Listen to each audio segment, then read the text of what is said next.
कि जी बिस्मिल्लाहिर्रहमानिर्रहीम एंड अस्सलाम वालेकुम। तो जवानों और जवानियों, लास्ट टाइम हम लोगों ने जो किया था इट वाज दिस थिंग।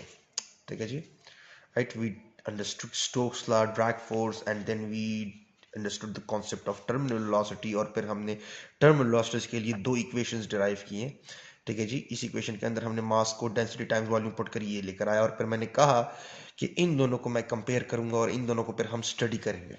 ठीक है जी, तो अब किस लिहाज से स्टडी करेंगे, so that is our today's lecture, right. अच्छा, now you can see that this is one equation, this is another. अब अगर आप देख लो यहाँ पर, तो स्टूडेंट जो ज्यादा क्वेश्चन पूछते हैं और जो ज्यादा उसमें कंफ्यूज रहते हैं वो ये है कि अगर मैं इस इक्वेशन की मानूं तो terminal velocity which happens to be a constant velocity, again अगर आपको पिछला वाले लेक्चर आपको थोड़ा सा भी उसमें मसला है तो please watch it again and then come here. ठीक है जी, so terminal velocity is actually equal to mg divided by this 6 pi r eta। तो अगर मैं इस इक्वेशन की मानूं तो टर्मिनल वेलोसिटी का किसी स्फीरिकल ऑब्जेक्ट की रेडियस के साथ इनवर्स ताल्लुक बनता है, राइट राइट। अच्छा जी, और अगर मैं इस दूसरे इक्वेशन की देखूं जो कि इसी से आया था, जब मैं उसको देखूं तो अगर मैं इसकी मानूं तो वही टर्मिनल वेलोसिटी जो है उसी स्फीरिकल ऑब्जेक्ट की रेडियस के स्क्वायर के साथ डायरेक्टली आप प्रोपोर्शनल है, राइट। मतलब यहां पर डायरेक्टली और यहां पर इनवर्सली। तो कौन ठीक है? दोनों ही अपनी जगह पर ठीक है। So both of these equations applies at different places. और इस जरूरत कब पड़ती है? टर्मिनल वेलोसिटी की रेडियस के साथ, स्फेरिकल ऑब्जेक्ट्स की रेडियस के साथ जो है, टर्मिनल वेलोसिटी की स्फेरिकल ऑब्जेक्ट की रेडियस के साथ ताल्लुक बनाने की जरूरत कब पड़ती है? वो ऐसे प्रॉब्लम में पड़ती है आपको जब आपको दो या दो से ज्यादा स्फेरिकल बॉडीज दी जाती हैं, right, with the different data, with the different conditions, और फिर आपसे कहा जाता है कि इनकी रेडियाइज का ये रेशो है, राइट। तो अब आप इनकी टर्मिनल वेलोसिटीज का रेशो मालूम करें। सो यहां पर you have to be very careful. आपने उस गिवन डेटा को देखना है कि उस डेटा के अंदर क्राइटेरिया क्या रखा गया है, कि वो जो स्फीरिकल ऑब्जेक्ट्स हैं या स्फीरिकल बॉडीज हैं उनकी इंफॉर्मेशन क्या है। उसी इंफॉर्मेशन की एनालिसिस की बेसिस पे आपने या तो ये वाला जो है यूज करना है या ये वाला यूज करना है। So in this lecture we are going to understand कि कब ये वाला यूज करेंगे और कब ये वाला यूज करेंगे। अच्छा जी, सो देखते जाए। Both of them are right at their own place. सबसे पहले मैं इस पे आता हूं कि इन स्फीरिकल बॉडी के रेडियस के साथ उसका इनवर्स ताल्लुक टर्मिनल वेलोसिटी का कब बनेगा। वो तब बनेगा जब आपको दो ऐसे ऑब्जेक्ट्स दिए गए हों, ठीक है जी, कि जिनका वेट सेम हो, राइट राइट। दो या दो से ज्यादा, फिलहाल मैं दो ही ले लेता हूं। व्हेन द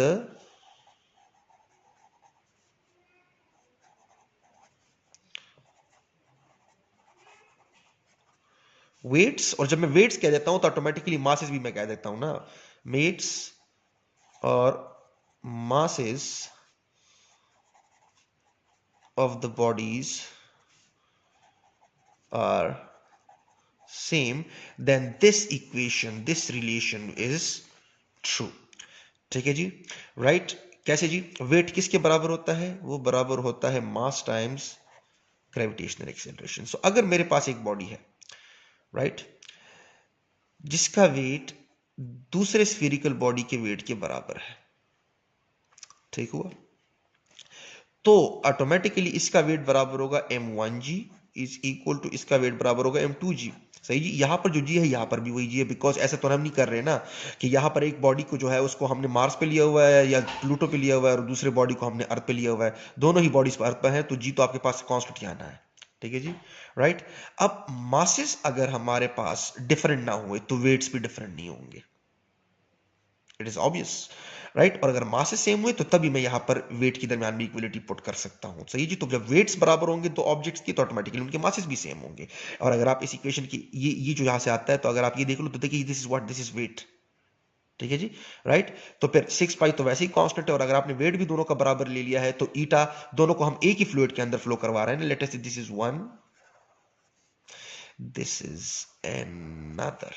ठीक है जी, इसका रेडियस r1, इसका radius r2, and we are allowing the two bodies having the same weights। अच्छा दिमाग में रखें, वेट्स बराबर है, दिस इज द शर्त।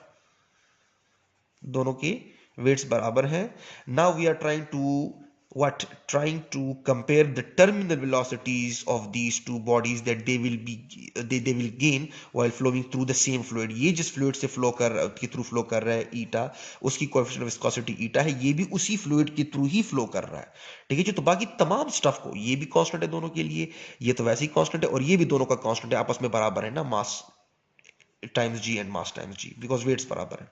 तो इसका वेट इसके बराबर है, राइट। तो अब यहां पर इसकी टर्मिनल वेलोसिटी या इसकी टर्मिनल वेलोसिटी का की जो वैल्यू है वो डिपेंड करेगी रेडियाई पर कि किसकी ज्यादा है। तो जिसका रेडियस ज्यादा उसकी टर्मिनल वेलोसिटी कम, ठीक है जी।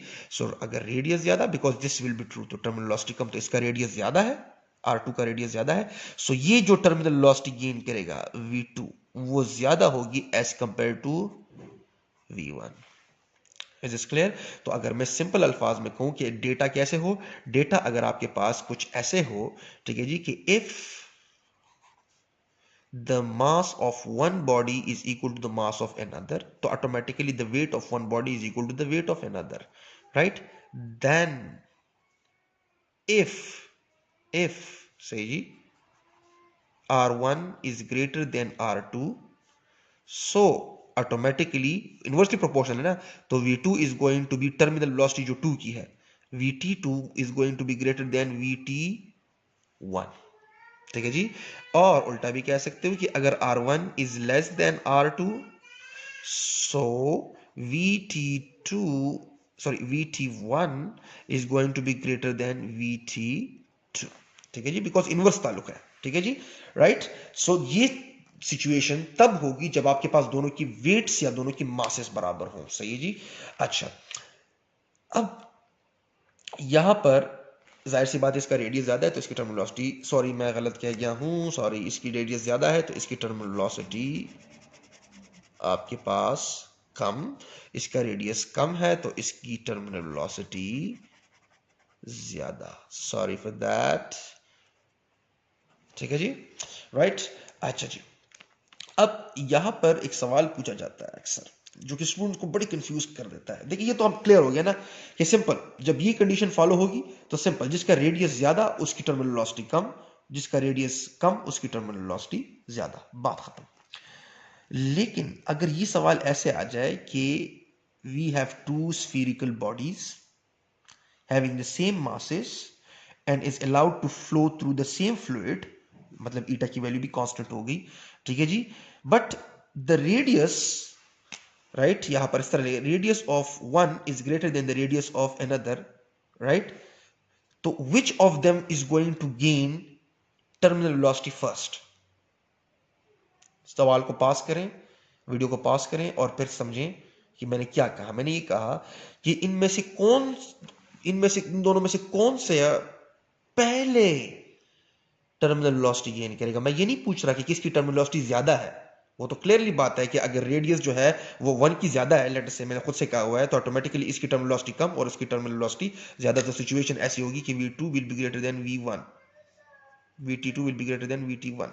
मैं ये पूछ रहा हूं कि टर्मिनल वेलोसिटी यहां पर कौन पहले गेन करेगा, ठीक है जी, राइट। तो पहले जो गेन करेगा वो कौन सा होगा जी, वो आपके पास होगा वो वाला जिसका साइज ज्यादा है, बिकॉज उनके ऊपर जो है बार बार पार्टिकल्स कोलाइड कर रहे हैं तो उनका वो जल्दी गेन करेगा, और ये वाला थोड़ा दूर जाके, बिकॉज जिसका आपके पास रेडियस कम हो थोड़ा दूर जाके गेन करेगा, ठीक है जी, ओके। चलिए जी, इसकी तरफ नहीं जाते, ये आगे लेक्चर्स में आ जाएगा। अब इस सिचुएशन पे आते हैं। ये सिचुएशन कब होगी, जब आपके पास दो ऐसे बॉडीज हों, ठीक है जी, जब आपके पास दो ऐसे बॉडीज हों कि जिनका डेंसिटीज दोनों की से मतलब सेम नेचर बॉडीज, सही जी। आपके पास यहां पर शब्द के कि